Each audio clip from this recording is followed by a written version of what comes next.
face de celui qui est assis sur le trône et devant la colère de l'agneau, car le grand jour de sa colère est venu, et qui peut subsister? Du haut en bas de l'échelle sociale, les hommes tremblent et désirent un cataclysme qui leur offrira un refuge devant celui qui vient. Quels sont ceux qui tremblent et qui prient? Ce sont ceux qui n'ont pas tremblé à la pensée de leurs péchés et qui n'ont pas prié pour en avoir le pardon. Ce sont ceux qui ont tourné le dos à la grâce de Dieu et qui ont dit non à Jésus-Christ quand il était l'agneau de Dieu qui ôte le péché du monde. En ce jour, par un de ces paradoxes dont se sert l'Écriture, c'est encore l'agneau de Dieu, mais il est animé de sa colère. Et dans leur épouvante, ils invoquent un Dieu qu'ils ont méconnu pour que la terre tremble, pour que des cavernes s'ouvrent au flanc des montagnes et pour que des rochers tombent et en obturent l'entrée. L'heure J du jugement a sonné et la terreur est telle que pour la première fois dans l'histoire du monde, les hommes désirent ce qu'ils ont toujours craint. Il y a quelques années au Chili, lors de violentes secousses sismiques, on a vu des hommes se jeter à genoux en pleine rue et demander au ciel d'arrêter le tremblement de terre. Ici, c'est le contraire. Ils implorent le ciel de leur envoyer un cataclysme qui leur paraît plus supportable que d'affronter le juste jugement de Dieu. Mes amis, si vous refusez le seul refuge que Dieu offre en Jésus-Christ, vous vous préparez pour ce jour-là. Il demande que les rochers se fendent, que des cavernes s'ouvrent au flanc des montagnes, qu'ils puissent s'y engouffrer, et que derrière eux des tonnes de matériaux tombent pour en obturer l'entrée. Mes amis, n'attendez pas. N'attendez pas que sa grâce se change en jugement et son amour en colère, mais que plutôt, comme pour ces deux femmes qui cherchaient le Seigneur en allant au sépulcre, vous entendiez la promesse. Pour vous, ne craignez pas. Je continue encore un autre chapitre. C'est le chapitre 4 du livre des Actes des Apôtres qui nous fait assister maintenant à une réunion de prière des chrétiens persécutés de l'Église des premiers temps, dont voici un abrégé à partir du verset 24. Ils élevèrent à Dieu la voix tous ensemble et dirent « Seigneur, vois leurs menaces et donne à tes serviteurs d'annoncer ta parole avec une pleine assurance. Étends ta main pour qu'ils se fassent des guérisons, des miracles et des prodiges par le nom de ton saint serviteur Jésus. » Quand ils eurent prié, le lieu où ils étaient assemblés trembla. Je répète, le lieu où ils étaient assemblés trembla. Ils furent tous remplis du Saint-Esprit et ils annonçaient la parole de Dieu avec assurance. Le lieu où ils étaient assemblés trembla. Un ami chrétien dont le ministère s'exerçait surtout au niveau de la cure d'âme et qui avait à combattre, comme le dit l'Écriture, contre les dominations, autorités des princes des ténèbres et les esprits de méchanceté dont parle l'Épître aux Éphésiens. Cet ami m'a dit un jour que, comme cela se passe dans les évangiles, un démon avait crié par la bouche d'un possédé. Écoutez bien ça. Quand les chrétiens prient, nous les démons nous tremblons. Et en réponse à la prière de ces chrétiens de la première heure, l'enfer a dû trembler au point qu'un tremblement de terre limité a secoué le lieu où ils étaient réunis. Voyez-vous, les premiers chrétiens croyaient à la puissance de la prière. Pour eux, la prière ce n'était pas un rite, c'était un besoin. Ce n'était pas un petit acte de piété, c'était un impératif. Ce n'était pas la récitation monotone de prières apprises par cœur, c'était une conversation intense avec Dieu. Sommes-nous dès lors étonnés que l'enfer tremblait en profondeur et en surface, et que les premiers disciples sortaient de là remplis du Saint-Esprit pour annoncer la parole de Dieu? Je veux maintenant vous transporter au ciel par la pensée et par la Bible, et vous faire voir ce qui se passe au ciel quand sur la terre les chrétiens prient.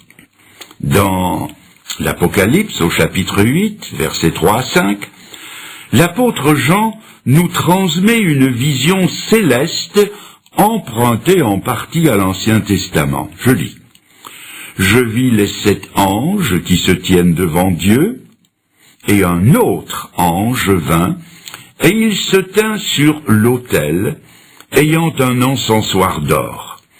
On lui donna beaucoup de parfums, afin qu'il les offrît avec les prières de tous les saints sur l'autel d'or qui est devant le trône. La fumée des parfums monta, avec la prière des saints, de la main de l'ange devant Dieu. L'ange prit l'encensoir, le remplit du feu de l'autel et le jeta sur la terre. Et il y eut des voix, des coups de tonnerre, des éclairs et un tremblement de terre.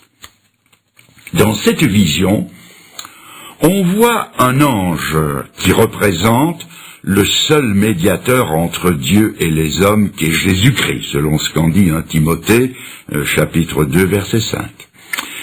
On y voit donc le Seigneur qui retransmet devant le trône de Dieu les demandes de ceux qui sont en prière sur cette terre. Avant d'aller plus loin, permettez-moi une courte digression sous forme de question. Quand quelqu'un prie, jusqu'où monte sa prière? Qu'en pensez-vous? Ma réponse va vous étonner et peut-être même vous scandaliser en un premier temps. Les prières les plus ferventes ne montent pas plus haut que le plafond, ou jusqu'au premier étage, avec le risque d'importuner les voisins si vous priez fenêtres ouvertes et à tue-tête. Maintenant, ne me prenez pas pour un mécréant avant de m'avoir écouté jusqu'au bout. Si vous regardez bien le texte que je viens de lire, vous verrez que ces prières sont, et je souligne, sont alliées au parfum de l'ange devant Dieu. C'est-à-dire que nos prières ne parviennent jusqu'au ciel que si elles sont alliées au parfum des perfections de Jésus-Christ, qui est notre seul représentant devant Dieu. C'est pourquoi, dans le Nouveau Testament, comme aussi dans toutes les églises évangéliques du monde, chaque prière est ponctuée du « au nom de Jésus-Christ ».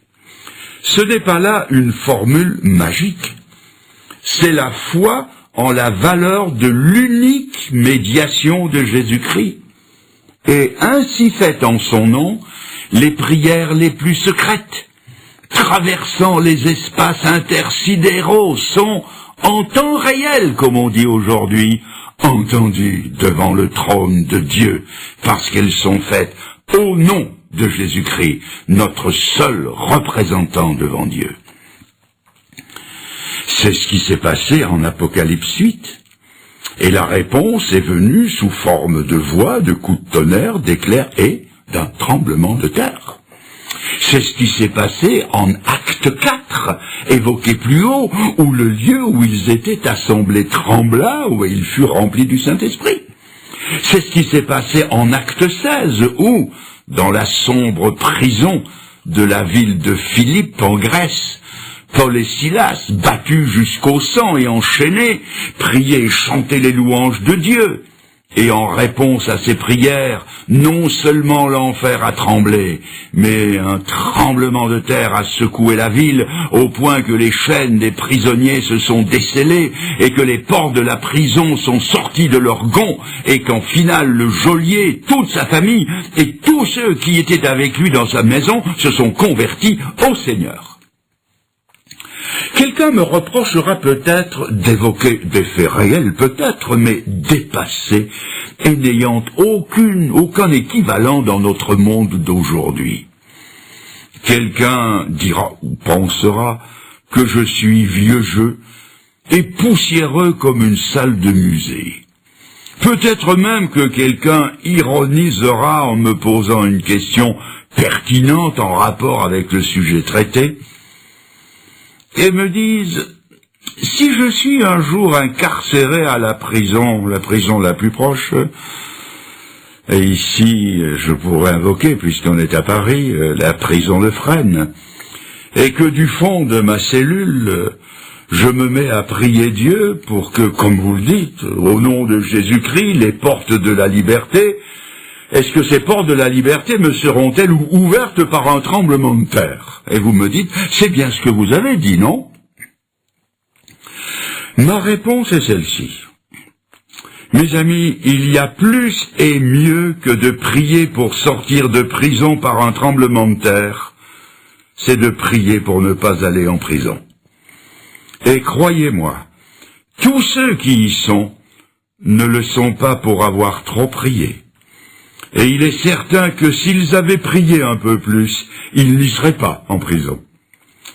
Mais pour rester dans le sujet, notre âme, elle, est prisonnière de beaucoup de choses dont elle ne peut se libérer. Et c'est ce que on pourrait appeler selon le titre d'un grand film autrefois, paraît-il, Prison sans barreaux. J'ai rencontré un homme. Cet homme était prisonnier de la boisson. Au départ, il s'est moqué de la délivrance que je lui proposais. Mais il a fini par me dire, je donnerais volontiers 500 € pour être délivré de la boisson. 500 €! Sans doute ce qu'il allait dépenser ce soir-là au bistrot avec les copains. Notre âme peut être prisonnière de la peur. Peur du passé, peur de l'avenir, peur des microbes, peur de vieillir, peur de mourir. Elle peut être prisonnière de l'orgueil, de ce numéro 1 mondial qui fait pivoter l'univers autour de sa petite personne et qui aimerait que tous les autres acclament ses exploits. Notre âme est peut-être enfermée dans la cellule d'une jalousie maladive dont elle ne peut se sortir, comme cette jeune femme qui m'a raconté qu'avant de connaître le Seigneur, elle était sans raison d'une jalousie féroce envers son mari. S'il avait le malheur de tirer son peigne de sa poche, elle devenait comme une tigresse et lui demandait avec virulence « Pour qui est-ce que tu te peignes ?» Lorsqu'elle s'est tournée vers le Seigneur, elle a été entièrement délivrée de cette prison de la jalousie. Notre âme est peut-être prisonnière d'un fichu caractère à répétition qui fait souffrir son entourage, prisonnière d'un tempérament emporté, colérique, incapable de se contrôler, prisonnière de l'impureté, prisonnière de la pornographie, prisonnière des frivolités mondaines, prisonnière de sa langue et incapable de la maîtriser, prisonnière de l'opinion des autres, du qu'en dira-t-on, prisonnière de l'amour de l'argent, prisonnière de l'avarice, prisonnière de prisonnières. Ah, il y en a des prisons sans barreaux. Y a-t-il un moyen d'en sortir? Voici ce que dit Dieu au travers de son prophète Ésaïe. Et je vous lis le texte dans Ésaïe 66, verset 2, version Darby. « Voici, dit l'Éternel, sur qui je porterai mes regards, sur l'affligé, sur